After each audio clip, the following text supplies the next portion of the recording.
the term "pay the cost to be the boss." We definitely pay the cost that that people don't see behind the scenes, but just being persistent and taking those bumps and bruises and continue to push forward on the journey.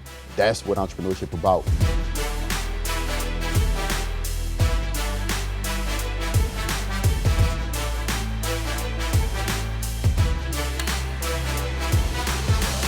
Welcome to American Trade. Today, you'll hear from an entrepreneur who embodies what it means to fight for your dream, no matter what the odds. Today's story has a lot of heart and a lot of motivation. Here's how it went when I had the opportunity to speak with James Barnes, president and founder of Immaculate Cleaning. My name is James Barnes. The name of the business is Immaculate Cleaning Company. What do you guys do at Immaculate Cleaning Company? So Immaculate Cleaning is a janitorial services company. We specialize in general cleaning, disinfecting cleaning services, and day porter services. Why a cleaning services business, James?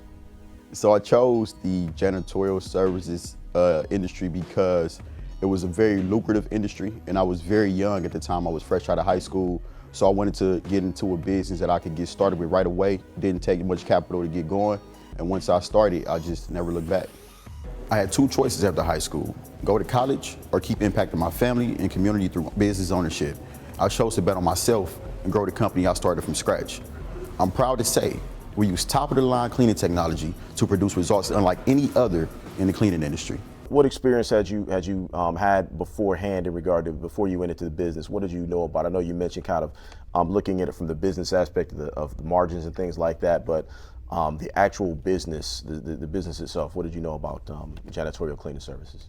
I had some experience. My father, he used to clean our church at a very young age, and me and my sisters would pitch in and help out. So I had, very small level understanding of the business aspect behind, the janitorial services. But one of the first things I did when I decided to open up the janitorial services was work for a local competitor who was cleaning a local college in downtown Cleveland. So that experience there, I want to say, taught me more so of what not to do, in operating a janitorial service, but I gained a wealth of knowledge and experience in moving forward and opening my own services. I came from humble beginnings, but I was always the type of person to dream big. I got into business and entrepreneurship as a teen and adopted the core values of running a successful business. Core values such as quality, innovation, and attention to detail.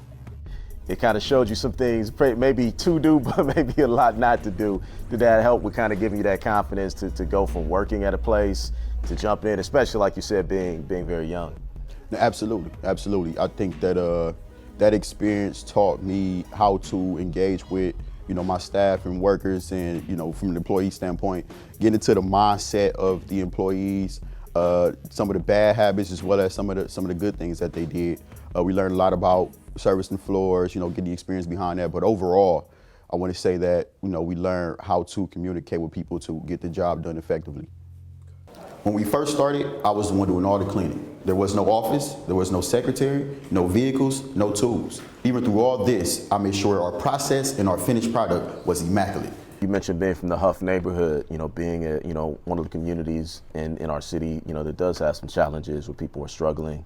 What does it mean to you personally and to your family, to have a business now and be in a position to be able to help some of the folks, in that community, whether it be with jobs or some of the knowledge you have? What does that mean to you and your family? I think it's a sense of an obligation almost to give back and do, bring some positive things to that community. We understand, what the struggles are of the people, for the people of that community. I can name many nights where, we went without certain things, but having a deeper connection to that community, right? So it's not all about employment, just providing jobs. Along with the jobs, we want to provide resources as well, as I said earlier. Just understanding that, the tangible things is just the surface level of, the problems that they face down there. A lot of the people, go without food, they go without the education to properly, advance themselves. And just, the odds are kind of stacked against them in that community. So we definitely try to do our part to, to uplift that community, in Ward 7 in the Huff neighborhood. For you, James, what does it mean to be What does it mean to be an entrepreneur? Entrepreneurship, man, is so many different layers to, being an entrepreneur. People think that as an entrepreneur, you have the freedom of, being with family or more time, and that is absolutely not true. So, definitely have more wiggle room with the typical 9 to 5. When you leave, you go home. As long as you don't take the work with you, you can relax, go to sleep well at night.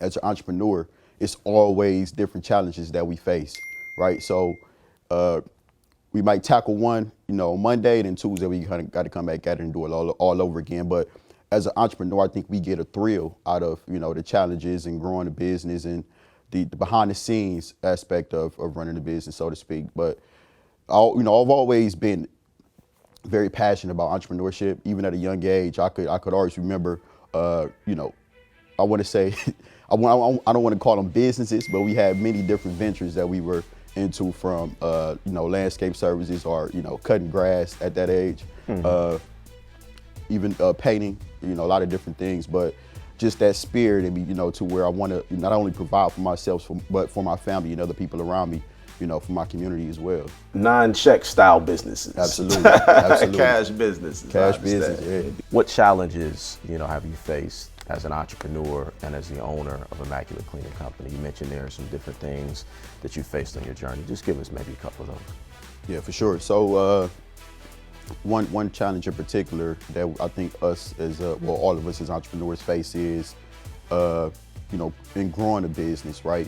Especially from the background or from where I'm from, we don't have the luxury of going to our parents or going into a trust to get the funds or the capital necessary to grow and expand the business. So one of the main challenges is, finding the capital necessary to grow, business operations.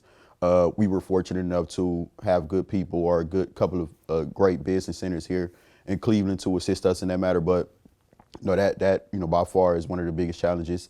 What people see as glitz and glamour as far as being a business owner, what have you. I hear the term, like people say now, like, oh, I'm a boss, or I want to be a boss, this, that, and the other.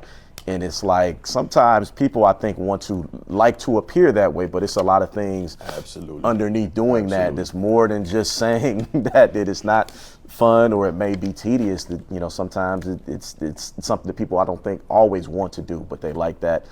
I am a boss, but it's a lot underneath that I think. Yeah, absolutely. And I think that, the way the world views entrepreneurship is almost like from a false narrative.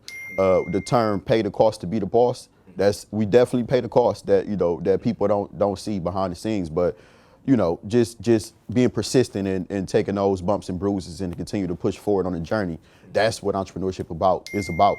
And I think that, when I talk about being persistent, I think the most persistent entrepreneur or the most persistent business owner is the one that's, that is viewed as successful because they stayed on the journey. And talking, to you and some of the other entrepreneurs that we've interviewed, that is kind of like one of those themes that people are continually looking to move forward and see different opportunities. And I think sometimes until you're in that space, you may not see it. Somebody looks at, look at James, man, he's doing this, he's doing that. And it's like, yeah, but I'm still moving. I'm still going forward. It's different things that I'm seeing that maybe they don't see. So, yeah. Yeah, absolutely. To add to that, I'm reading a book right now. I don't want to mess up the title. It's called Your Next 5 Moves. Mm-hmm.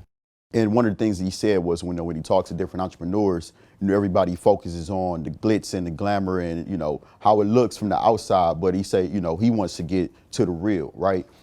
Behind the scenes of the struggles of, how many times you fail, how many times did you, not sleep at night, how many times divorce was on the table or, whatever. But those are the things that, that really makes an entrepreneur, right? Not the successes, but the failures behind it. So, and we failed many, many, many times. I failed many, many times, but, to change it up to view it as a lesson, right? Rather than a loss or a failure is how you pick up the pieces and keep moving. What advice would you give people that are considering starting a business, James? The number one piece of advice I always give is to remain persistent. I received so many no's throughout, my journey, throughout the process, but the few yeses that I did get, it paid dividends, and we were able to take those and use that as a foundation to continue to expand. It brought us to the point that we're at now. And The second piece of advice is, I would say, value relationships. You know, relationships by far is the most important aspect of, you know, who Immaculate Cleaning is. Anybody knows me know that, you know, I value relationships not only with my clients, but my employees, anybody that we come in contact with. What does it feel like for someone to come to you specifically? Someone that's not necessarily family or related to you or what have you, somebody that's coming to you specifically for either a product or service that you're providing. What does that feel like for them to come and pay you specifically? You know, it's interesting. When, like, you know, of course, it feels good. It feels like a win. Whenever we get a chance to expand the business, it feels great. But for me, honestly, man, it feel like I'm always at square one. I don't feel like that I've made. I don't feel like that I'm super successful. It always feel like I'm still that, you know, the young boy back on Wade Park, looking for the next opportunity, looking for the, you know, the next business venture or the next big break. What drives me in being an entrepreneur is having the ability to provide for others, right? For my family, for the community. And it sounds very cliche, but that's the honest truth, is being in a position to where you could, you know, impact someone else's life in a positive way. My name is James Barnes. I am president of Immaculate Cleaning, and I am American Trade. If you like this, please make sure to like and subscribe. And please don't forget to share with at least 6 people.